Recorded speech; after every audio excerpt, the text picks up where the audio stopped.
That small town factory seems to be worth more than we thought. I thought it was plain, but maybe I made a mistake. If that's the case, maybe I should have taken a job at that factory. With family connections, promotion would be certain. When I returned home from the funeral, I was shocked to hear my husband and son talking.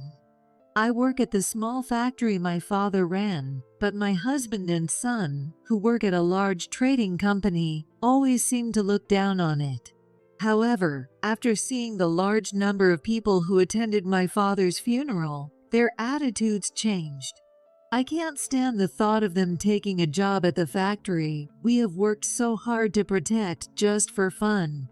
Moreover, it is a big mistake to be sure of your career because you're a relative. There are people who make their living at that company, and those who take pride in their work. I can't allow those people to be insulted because of me. With quiet determination, I packed my belongings. I will never come back to this house again. My name is Nancy Wilson. I was born and raised as the only daughter of a small-town factory owner. My husband's name is Robert Wilson. He was a salesman for a trading company, and we got married about 30 years ago, having a son named Mark. Mark, influenced by his father, grew up to be a sociable and cheerful child. Rather than just cheerful, he is more like flashy and showy. Before getting married, I found those traits of Robert fresh and attractive, but once married and seeing Mark grow up the same way, I feel like I'm the only one with a different sense and feel out of place. What's more concerning is Robert and Mark's sense of money. Both of them are big spenders, often straining our household finances. We've had numerous arguments over this, but we've never been able to see eye to eye, and here we are. However, I never expected that this dissatisfaction would turn into such a big deal. I have been working at the factory run by my father, Edward, since I was young. I've been there for so long that now I'm entrusted with the position of executive director. My father wants my son Mark to help with the factory management, but young and flashy Mark seems more interested in sales at the trading company than in our factory. I like talking to people, and I think I'm suited for sales. But I know that Mark, who said that to my father, secretly despises the factory, saying, "I hate the dull small-town factory." My father seemed to sense Mark's feelings, and after that, he stopped talking to Mark about the factory. It was hard to see my father looking so sad, but neither Robert nor Mark had any interest in factory management, and had always looked down on our small factory as a mere subcontractor. It doesn't feel good to have the factory that my father and I cherish so much looked down upon. But I had given up on trying to change Robert's flashy mindset, knowing we thought differently.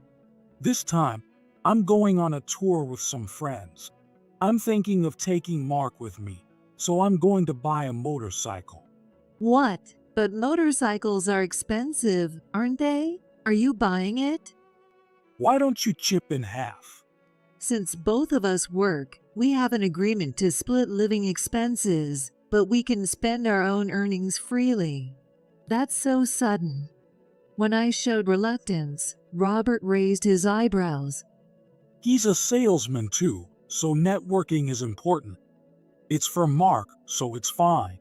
All right, but besides the motorcycle, why don't you sometimes take Mark to see his grandfather? His health hasn't been great lately, and he might need a short hospital stay. Seeing Mark might cheer him up.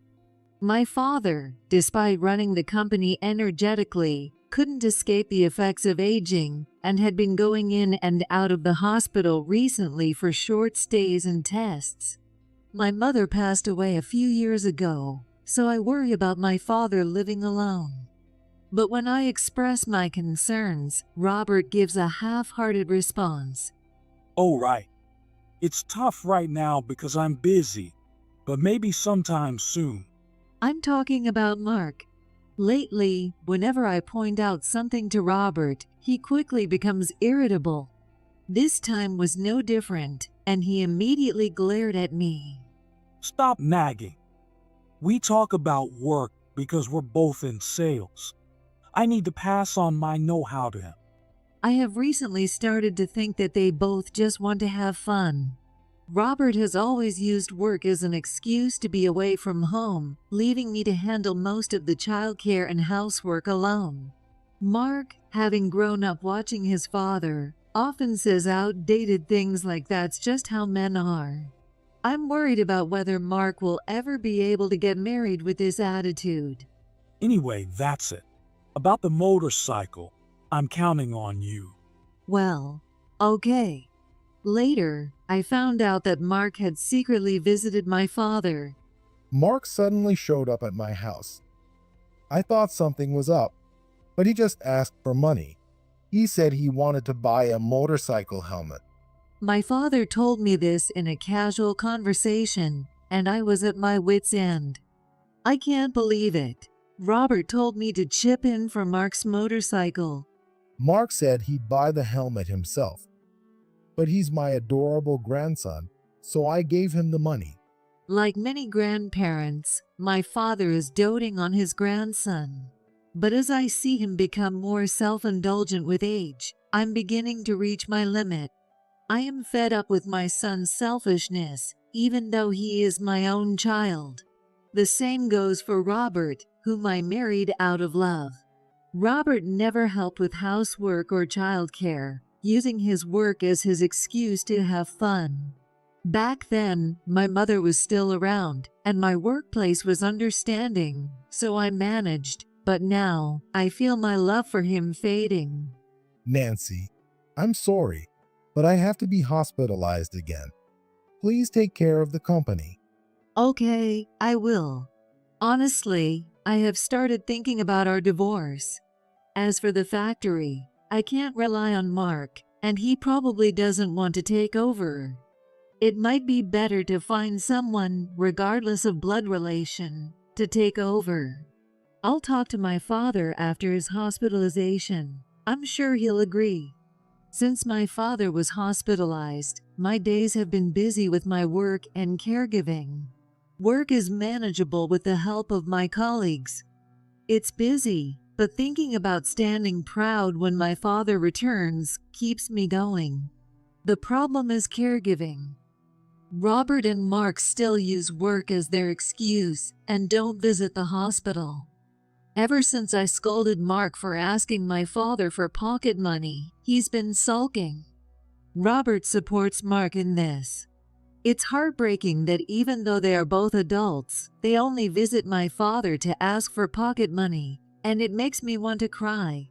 Did I raise him the wrong way? Nancy, you shouldn't say that. You've done your best. Don't worry too much. My father, weakened both physically and emotionally by his hospitalization, comforted me. In moments like these, I deeply feel my father's greatness. I was very frustrated that Robert and Mark didn't respect my father. I might not be able to leave the hospital this time. Dad, don't say things like that. My voice was almost a scream. I had suspected it. And the company is running smoothly without my father. It's thanks to him that he had anticipated this situation and distributed the work accordingly. Well, I'm old now. I've made preparations and I'm ready. I'm leaving the company to you. Even if I get discharged, I will retire. Dad, I couldn't say anything more. My father had worked hard on the front lines for many years. And just as he had declared, he never left the hospital. My father passed away a month later. It was a peaceful end. I felt like I had lost my only ally in the world, and I clung to my father and cried for a while. But I couldn't just stand still. I had to do what needed to be done. Everyone at the company was willing to help. The problem was, unsurprisingly, Robert and Mark. Edward passed away? That's unfortunate. Looking at their sad faces, I thought, they didn't even visit him. Swallowing my words, I proceeded with his funeral preparations. Why do we need such a large hall? A private family funeral should be enough. Yeah, let's just say our goodbyes among ourselves. People from the company and our business partners are coming. We can't do that. You always say that networking is important for work. When I showed them the plan I discussed with the hall manager, Robert and Mark were displeased. It was laughable for people who didn't visit him to suggest a private funeral. They probably just didn't want to spend the money. Even though it wasn't their money, it was really frustrating. He's just the president of a small town factory. There's no way that many people will come. Yeah, it's a shabby factory. Why are you showing off like this? What did you say? When I raised my eyebrows, Mark realized his mistake and awkwardly looked away. I knew they looked down on the factory, but this was the first time they had explicitly called it shabby. They grew up and thrived on the money from that shabby factory, even getting pocket money at 25 years old. How did they end up like this? Anyway, I oppose it. We don't need such a large-scale funeral. What do you know? You don't know anything about the company. I'm a salesman at a major company. I've attended more events like this than you. I know better. Robert didn't say it as clearly as Mark, but it was obvious he also looked down on the factory. His face turned red as he glared at me irritably. Even if there's not enough money, I won't contribute a cent. It's your fault for being so showy. I was dumbfounded by his words, considering how many times he had asked me for money for things like motorcycles and golf, claiming they were necessary for work. How many times had he asked me to support his career? The money I had gradually given each time has now amounted to a significant sum. It's enough to cover the scale of the funeral he's now opposing. Don't worry, the company will handle the funeral, and if there's any shortfall, I'll cover it myself. Do whatever you want. You always tell me not to waste money, but now you're spending it on this. Mark also seemed upset that I was going to pay for it. Does he think his parents' money is his own? Your grandfather was the president. This is not a waste. Mark, there's no point in arguing. Let's go. I'm the one who feels it's pointless to argue. Robert and Mark glared at me with disdain before leaving. They were probably off to have fun somewhere, claiming it was for work. They said they would attend the funeral, so I had no choice but to ignore everything else. Once they stopped interfering with the funeral arrangements, everything proceeded smoothly. Things were a bit awkward at home, but I was too busy to worry about it. I did the minimum housework, but my time was fully occupied with preparing for the funeral and work. On the day of the funeral, Robert and Mark's eyes widened when they saw the attendees. So many people showed up. There are politicians and even celebrities here. Isn't that David, the president of Dad's company? The hall I had prepared was filled with people. It was unexpected for Robert and Mark, who had belittled the small factory. Robert spotted David, the president of his company, and hurried to greet him. Hi, David. Thank you for attending. I'm Robert from the sales department. What? Oh, I see.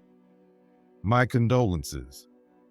I'm saddened by the loss of such a remarkable man. You're too kind. As Robert finished speaking, David ended the conversation and walked toward me. Robert watched in surprise as David walked away. You must be having a tough time with your father's passing. Will you be taking over the factory? I can't say for sure until I see my father's will, but that's my intention. I see. You should be fine. We'll support you. Edward was a great help to us. Robert and Mark couldn't understand why David, the president of a large trading company, was speaking to me as an equal. However, the moment I mentioned my father's will, their expressions changed. With a sense of unease, I shared memories of my father with the people who attended the funeral. The funeral was over, and I was busy with the cleanup. Mark and Robert eagerly left first, without even pretending to help. Considering that from the start, I was the only family member involved in the preparations, it was natural, but there was a strange sense of weariness. There's still plenty to do, so please continue helping from tomorrow. Sure, Nancy. Nancy, please rest early today as well. I thanked the employees who had helped and left the funeral hall. Cleanup finished earlier than planned, and as I headed home today, I thought I'd take it easy for the first time in a while. "Hi, I'm home." I called out, but there was no reply. I wondered if they were still upset about the funeral, but the voices coming from the living room sounded strangely off. I wondered what was happening and decided to listen in. Mark and Robert were having an excited conversation. That small town factory seems to be worth more than we thought. I thought it was plain, but maybe I made a mistake. If that's the case, maybe I should have taken a job at that factory. With family connections, promotion would be certain. As their words became clearer, I couldn't close my open mouth. They were playing around by getting employed at the factory and the company we've been desperately protecting. Moreover, it is a big mistake to be sure of your career because you're a relative. Yeah, exactly.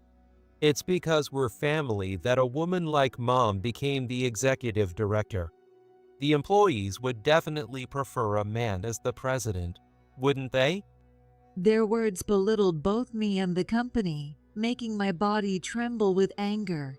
Women taking maternity and childcare leave and still getting promoted must be nice. Men work themselves to the bone without those breaks and still can't get ahead. Maternity and childcare leave are nothing like the breaks they imagine. It's like doing another job while away from the company. I realized how badly I had failed in raising Mark. I never thought he would grow up to be so narrow-minded and outdated. Moreover, he looks down on his own mother and even mocks me. Well, it's not too late. You could say you're helping Mom and switch jobs. It'll all be yours eventually anyway. Mark turned out this way largely because of Robert's influence.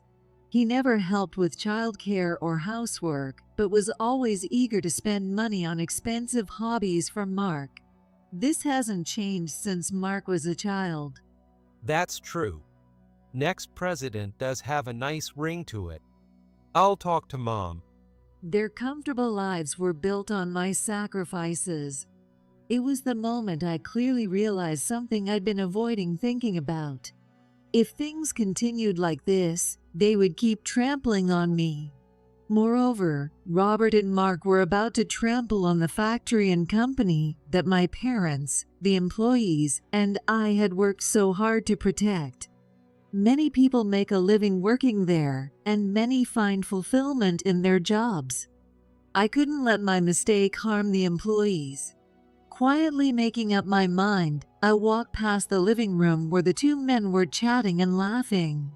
Since there were plans to stay overnight while preparing for the funeral, my belongings were already somewhat packed. Maybe it was because I secretly wanted the divorce with Robert. I didn't need to pack anything further. I could leave immediately. 3 seconds later, I walked out of the house. Neither Robert nor Mark noticed. Without looking back, I got into my car. It was convenient, so I decided to return to my father's house where he had lived alone. It's too full of memories to sell, and it has plenty of space. Though it feels too big for one person, my father was a well-known figure in the town, and many people didn't want the house to be sold. I had already prepared to live there since I often stayed over when my father's health was poor. I sent the divorce papers to our old house. The day after I left, I received an overwhelming number of calls from Robert. "Hello. Nancy, where are you right now? The sudden loud noise on the phone made me frown. Where? At my parents' house. Haven't the divorce papers arrived yet? Divorce papers. What are you talking about? I haven't heard anything. Robert was clearly flustered. He must be worried about losing his source of money. I sighed deeply. Our different senses of money have become too hard to ignore lately. Now that Mark is grown, it's fine, right? You two enjoy yourselves. What? Are you kidding me? No, let's talk this through. I'll change whatever I need to. For once, he wasn't yelling angrily. Seeing me as a source of money, he tried to flatter me with a forced, gentle voice. Mark was the same way. Mom, it's too much to leave suddenly. Please come back. We're family, right? Let's talk. Mark, you're already 25. You should be able to manage without me. It's time to stand on your own. Standing on my own and you leaving are two different things. It's lonely to break up the family, regardless of independence. He was unusually meek, unlike his usual arrogant self. They always left everything at home to me while they played around. On top of that, they looked down on my job and me, acting as if they were superior. Now, suddenly, they were talking about loneliness, family, and wanting to talk things out. Thinking they were eyeing my father's company behind their pleas made me sick. However, I was living at my parents' house. They know the address of my parents' house, so if I push them away here, they will just show up at the house anyway. After thinking it over, I decided to talk to them. All right, but keep in mind that I want to divorce you. Oh, okay. Let's just talk first. Robert and Mark underestimated me. They were salesmen, confident in their persuasion skills, and thought they could easily talk me out of it in person. They can think that way for now. I am completely fed up with them. To completely sever ties with the two of them, I began preparing for the discussion. The meeting took place 3 days later. It was rare for Robert and Mark, who usually claim to be busy with work and quickly leave the house, to immediately agree to a discussion. I had hoped for about a week to prepare, but they wouldn't allow it. They were likely planning to gang up on me and talk me out of it. They probably thought that if they gave me a week, I'd talk to others and gain some advice. In fact, that was my plan. But if I couldn't prepare alone, I'd find another way. In reality, I had already been preparing since I mentioned wanting a divorce. It was just a matter of speeding up the plan, which posed no problem for me. I brought a lawyer with me. Nice to meet you. I look forward to working with you today. This lawyer had helped us a lot with the company. He's the most well-known lawyer in the area and is also very strong in divorce cases. Robert and Mark seemed intimidated at the mention of a lawyer. Wait, hold on. Isn't this a bit too aggressive, bringing a lawyer to a family discussion? His strained laugh was pitiful. His voice was shaking, clearly more flustered than he appeared. I told you, I want to divorce you. If you aren't willing to agree, this is quite normal. Mom, do you really want to cut ties with us that badly? Mark looked at me with a sad expression. Before, this might have swayed me, but after hearing their conversation in the living room, I found that I felt no love for either Robert or Mark. That's right. I obviously want to sever ties with someone who thinks they can get promoted just because they're family in the company that my parents, the employees, and I have worked so hard to protect. What? Mark turned bright red and fell silent. He never imagined I had overheard that conversation. How naive, even though I left that day. They had no suspicion at all. Why would you?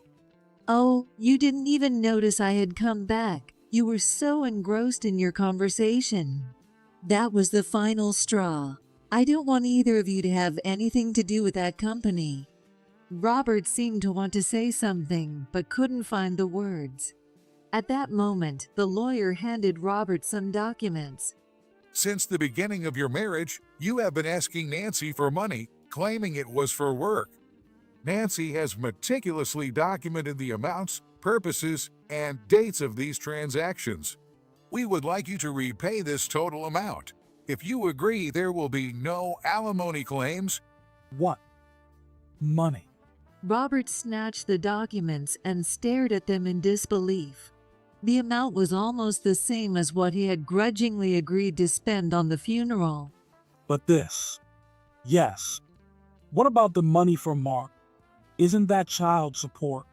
I was disgusted by his pathetic excuses. They were truly greedy people. The money given to Mark after he became an adult and started working isn't child support. But the money you claimed was for him has been excluded from this total. And this is the remaining amount. Robert's face turned pale as he glared at the documents. He looked like he couldn't believe it. Apparently, he had no idea how much money he had actually spent. You've always wanted to buy expensive shoes, suits, and watches, claiming it was for sales. Every time you asked me to help and said it was for work, I always said I was just lending you the money. But we're married, so helping each other is. I don't remember you ever helping me. Robert never helped with housework or raising Mark. Unfortunately, there are no witnesses, so alimony would be difficult to claim. I didn't want to deal with a prolonged court battle with him, so I gave up on alimony. Even this demand for repayment felt like a nuisance. Although the lawyer assured me he would collect the money, I didn't care about it as long as I could protect the company my father left behind. Robert fell silent, and I watched him quietly. In the silence, Mark spoke up. If you really want a divorce, discuss it with Dad. But I'm your son, right? My ambitions for promotion and job change were just a phase. I'll change my attitude and work hard, so please forgive me. His words were proof that he hadn't changed his mindset, but did Mark realize that?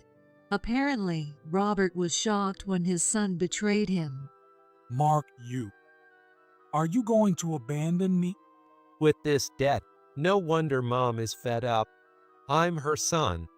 Even if she wants to cut ties, she can't.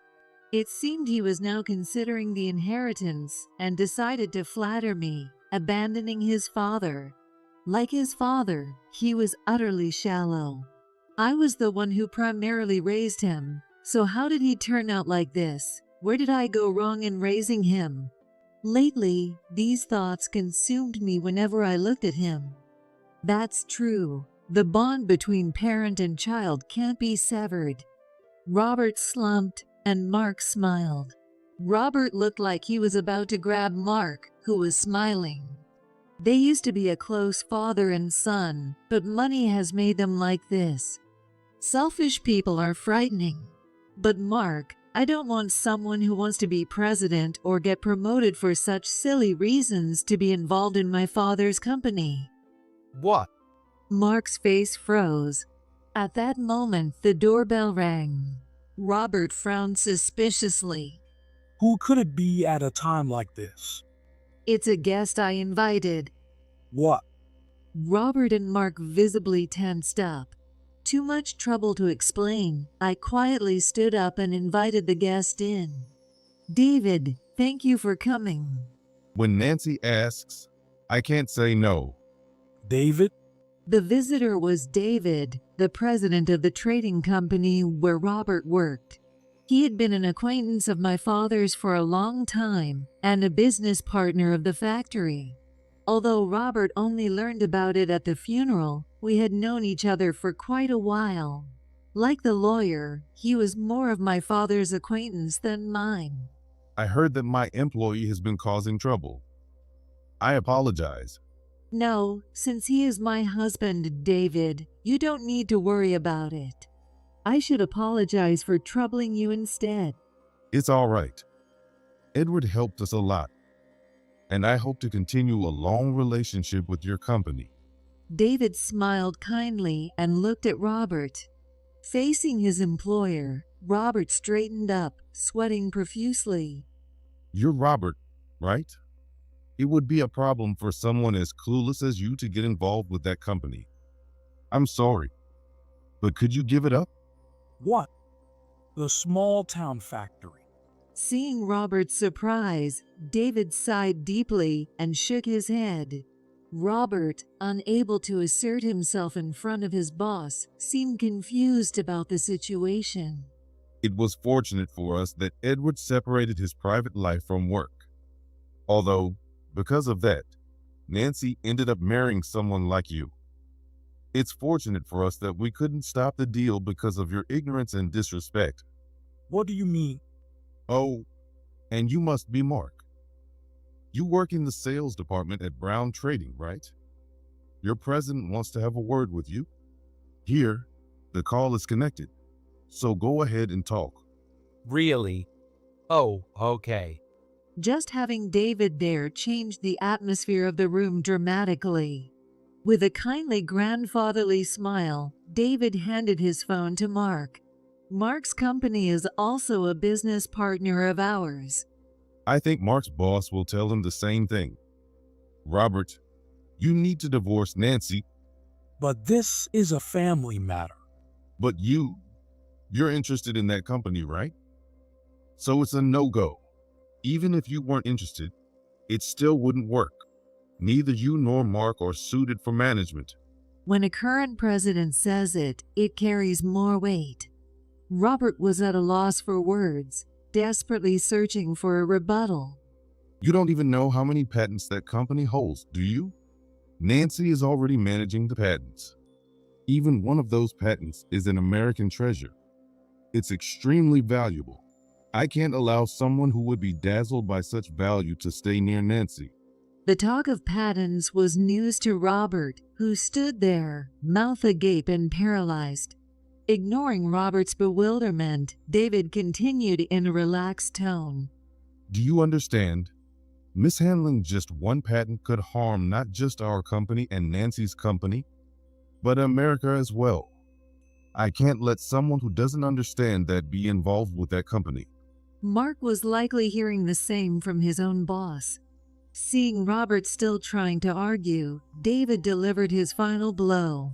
If you don't want to end up on the streets, stop being greedy. It was a clear warning that further involvement would lead to their downfall.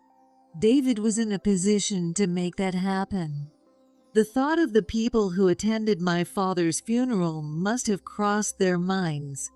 If other company presidents, lawyers, politicians, and famous people shared David's views, Robert and Mark would be blown away like paper in a storm. I understand.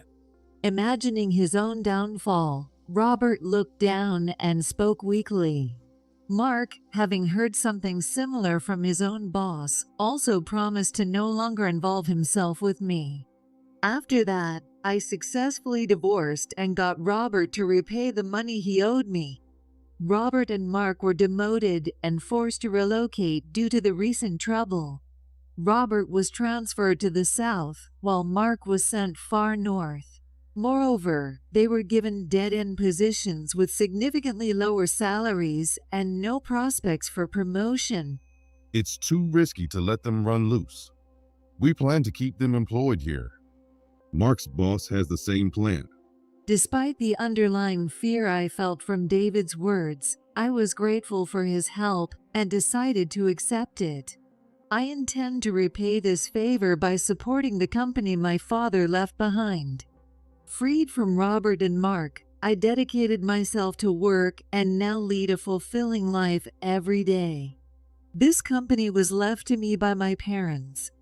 Some even call it an American treasure. The small town factory that Robert and Mark mocked is my life's work and one of the small businesses that support America from behind the scenes. Even a single patent is considered an American treasure. With David's words in mind, I continue to work hard today.